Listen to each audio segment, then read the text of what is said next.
शहरातील सूर्याटोला परिसरातील बांध तलाव ओव्हरफ्लो झालाय। तलाव ओव्हरफ्लो झाल्याने अनेकांच्या घरात पाणी शिरलं। घरात पाणी शिरल्याने घरातील साहित्याचं नुकसान झालंय। काल झालेल्या मुसळधार पावसामुळे जिल्ह्यात पूर परिस्थिती पाहायला मिळते आणि याचा आढावा घेतला आमच्या प्रतिनिधींनी। पाहूया।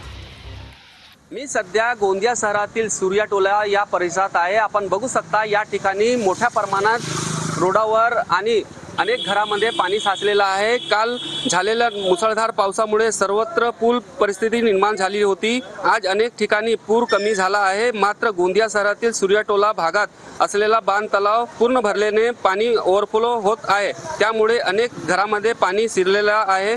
रस्त्यावर देखील पाणी जमा झालेलं आहे। लोकांच्या घरात पाणी शिरल्याने घरातील साहित्याच्या मोठ्या प्रमाणात नुकसान झालेलं आहे। आता गोंदिया शहरातील सूर्याटोला येथील नागरिक आता शासनाला हीच मागणी करत आहे की जो आमचं नुकसान झालेलं आहे त्याची भरपाई करावी। साईद पठाण, TV9 मराठी, गोंदिया।